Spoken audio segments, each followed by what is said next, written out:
Сәлеметсіздер ме, құрметті білім алушылар. Бүгін біз сіздерменен кезекті сабағымызды өтеміз.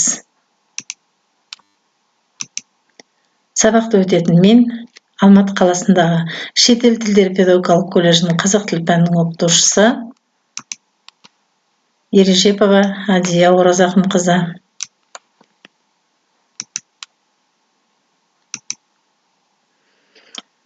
Қалай, көңіл күйлеріңіз жақсы ма? Сабаққа дайынсыздар ма? Бүгінгі сабағымыздың тақырыбы сөз мәдениеті туралы болмақ. Сабақтың мақсаты сөйлеу мәдениеті, тіл өнерінің мәні мен оның адам өміріндегі маңызымен танысамыз. Сөз саптау және сөйлеу мәдениетінің жарасымды үлгілерін танитын боламыз. Енді мына бір мәтінге құлақ түріңіздер.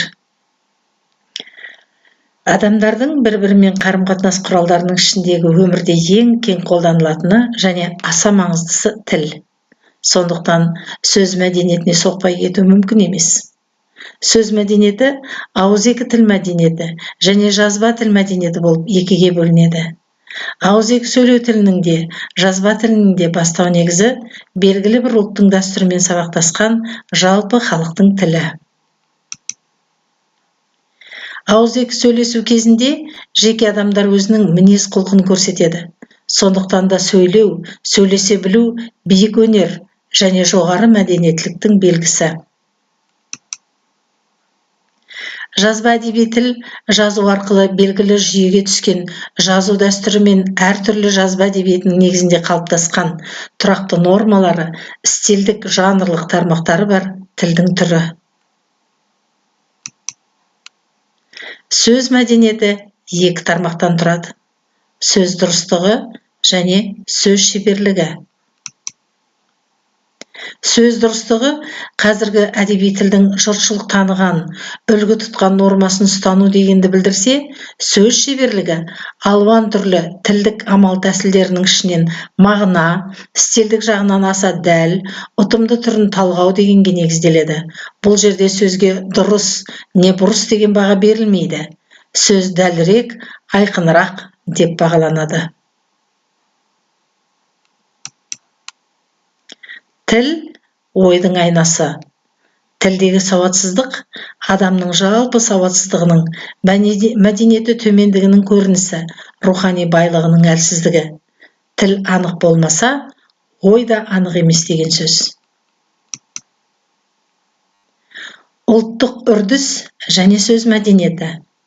Қазақ халқының қоңыр үнді, қорғасындай салмақты ұлттық тіліндегі әдеп ұлттық тіл мәдениетінің кепілі. Ұлттық ерекшеліктерді сақтай отырып, әрбір сөздің өз әуезі бойынша әдепті сөйлеу, шын сөйлеу, ізетті сөйлеу, үлкенге құрмет, кішіге ізет. Ұлт анасы тіл, дейді қазақ халқы. Сөйлеу тәсілдеріне мыналар жатады: аз сөйлеу, биязы сөйлеу, мәнерлеп сөйлеу, сөз мәнін айқындап сөйлеу, әдеппен сөйлеу, кейбір сөзге ерекше үн беріп сөйлеу. Мына бір әңгімеге құлақ түрелік. Осының мазмұнында үлкен, терең ой бар. Бір жұрттың бас әкімі екінші бір байға жолығысып, сөйлесіп тұрғанда, қасынан бір жарлы мұжық өтіп бара жатып, иіліп, бас ұрып сәлем берді дейді. Оған қарсы әлгі әкім одан да төменірек бас ұрып сәлемін алады. Сонда қасындағы бай: тақсыр, осыншама жұрттың үстінен қараған әкімсіз. Осы бір мұжыққа неге сонша бас ұрасыз? деп айтты дейді.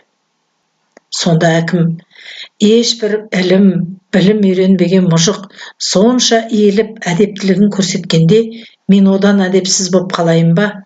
деген екен. Не деген адамға үлкен ой салатын шағын әңгіме болса да терең мән жатыр.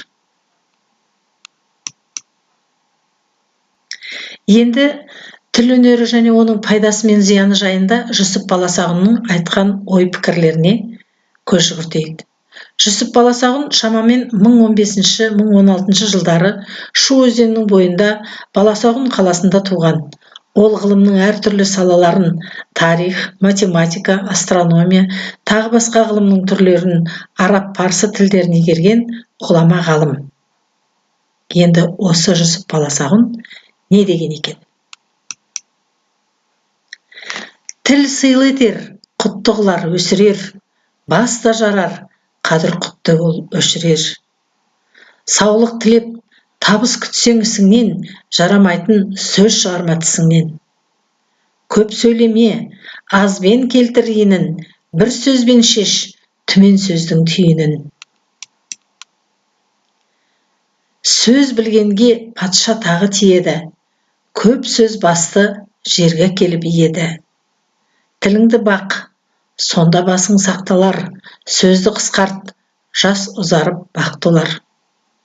Біліп айтса, дана дейміз озғасын, білімсіздің сөзі жейді өз басын. Туған өлер, бәрін атақ келмейді, жақсы сөзі қалған адам өлмейді. Енді тілді тыйып ұстау туралы Ахмет Югнеки мынандай ой пікір айтқан екен. Білімдіден қалған сөз тағы бар, әдептіге үндемес аттағылар. Тіліңді тый, сонда тісің сынбайды, жөнсіз шыққан тілден тісің қағылар. Сөз есепсіз, тіліңді тый, тарт, ұста, тыймаған тіл басыңа сор әр тұста. Есепті сөз ер сөзінің асылы, мылжың тілді жау деп ұғын тартыста. Ақылды ма көп сөйлеген күпіне, талай бастың тіл жетті ғой түбіне. Оқ жарасы жазылады, бірақ та тіл жарасы жазылмайды түбіне.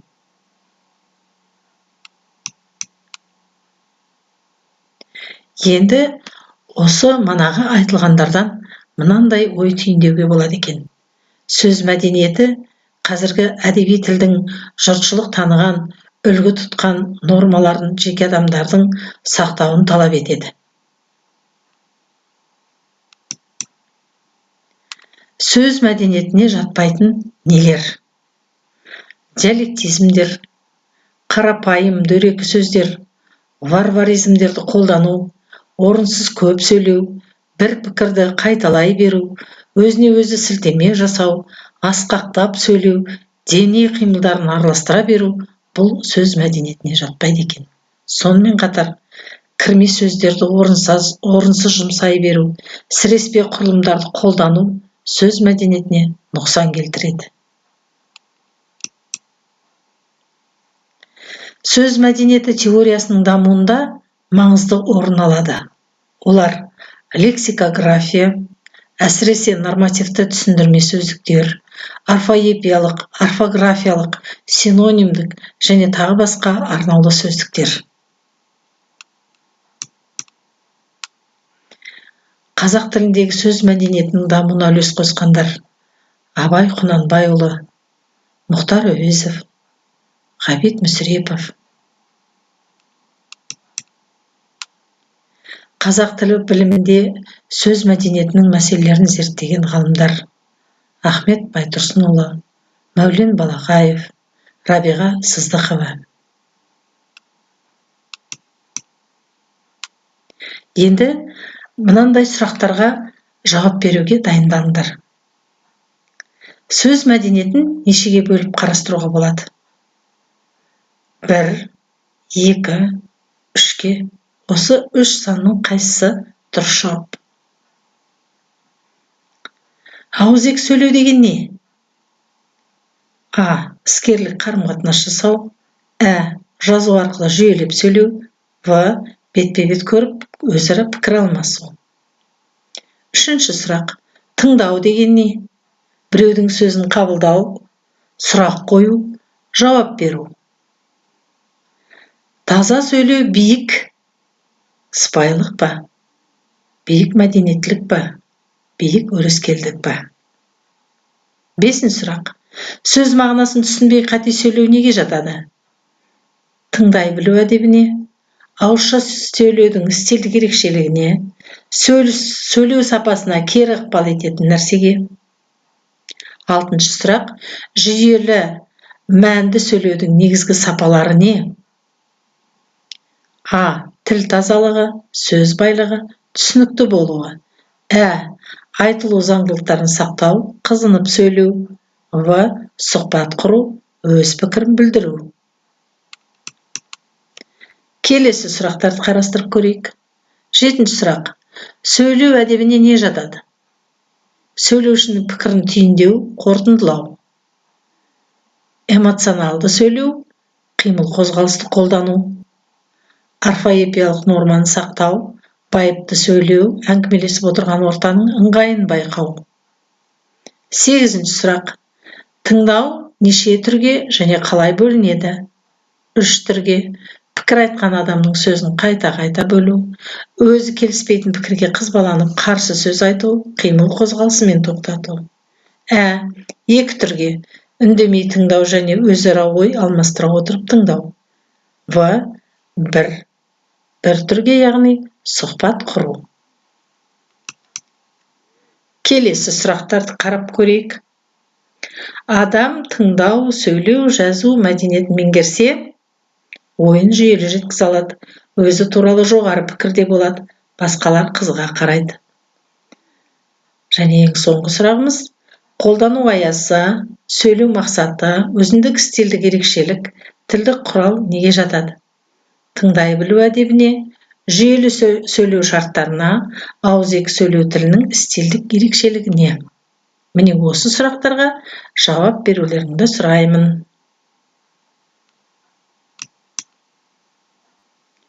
Енді бүгінгі айтылып отырған сөз мәдениеті деген тақырыпқа байланысты мынандай тапсырма беремін. Мына алдарыңызда тұрған сілтеме бойынша аудио нұсқаны тауып, осыны тыңдап, терең танысу керек. Және осы тыңдаған мәселені ескере отырып, мына тапсырмалар бойынша зерттеу жазасыздар.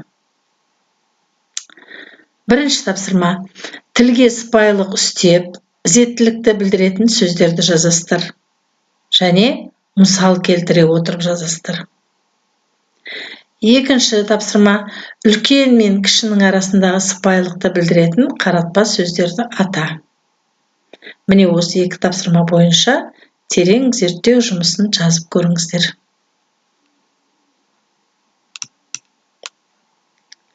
Сіздермен бірге сабақ жүргізген мен, Адия Оразақынқызы. Инстаграм желісіндегі менің парақшама жазылуларыңызды өтінемін. Сонымен бірге шетел тілдері педагогикалық колледжінің Инстаграм парақшасына жазылыңыздар, және колледждің сайты да бар. Сұрақтарыңыз бен сын пікірлеріңізді қалдыруды ұмытпаңыздар. Сіздердің пікірлеріңіз мен үшін өте маңызды.